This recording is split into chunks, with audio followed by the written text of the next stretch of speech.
Greetings.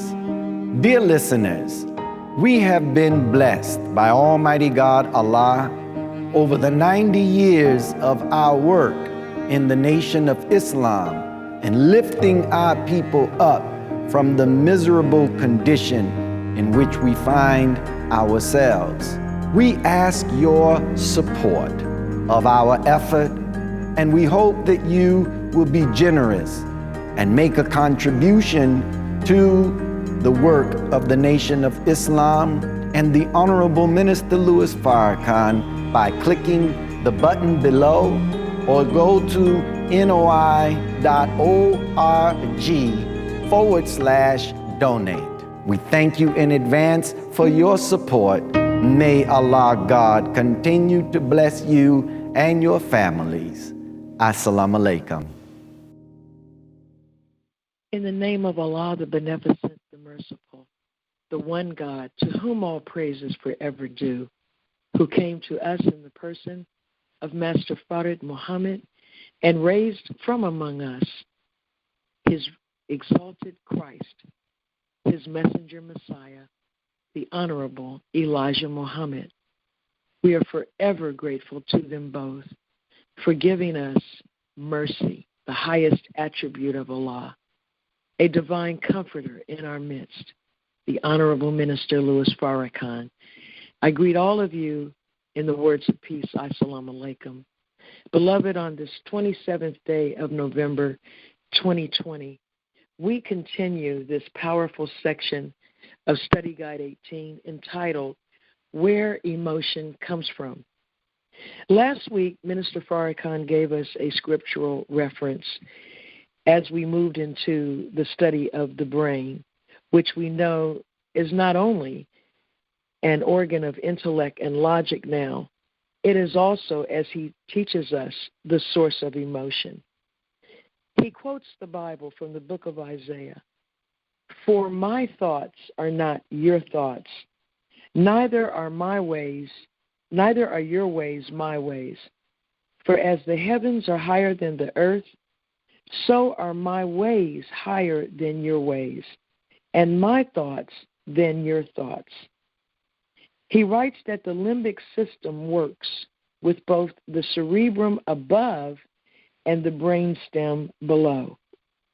We are learning as human beings, the vicegerent of this planet, that we have the power through conscious effort to resist the natural urges that come up from the brain stem, because that limbic system that connects the brain stem to the cerebrum allows us to direct our human drives and emotions.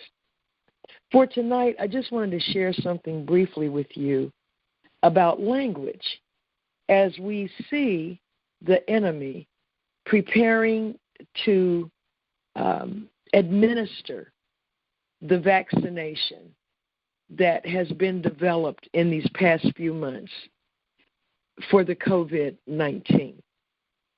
Minister Farrakhan stated, he did not stutter, that we will not take your vaccine.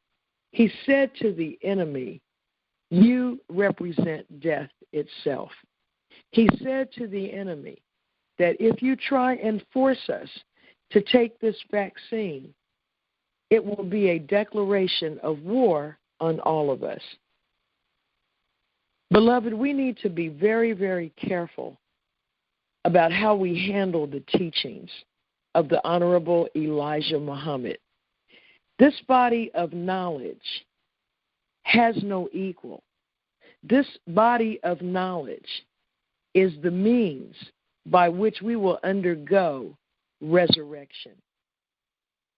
Minister Farrakhan met with a number of leaders years ago, and he wanted to show them how language is used to change perceptions of our people and the realities of what we are looking at. He talked about the word Negro and how that word was used and how limited that term was.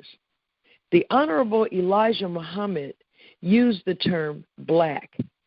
That term black developed us into a body and a nervous system that connected us to our people all over the world. When Dr. Martin Luther King was murdered, 100 cities were set on fire. There was no internet then. There were no messages sent. But this is because black people, in the words of the minister, had developed a nervous system that allowed us to feel the pain of one another. And that happened through the language of the Honorable Elijah Muhammad. White people concluded when there was this insurrection in the wake of the assassination of Martin Luther King, they concluded that it wasn't an individual that was causing this response, but it was the way that the media was used. It had given us as a people a shared attitude toward white people. And at that time, we called it the establishment.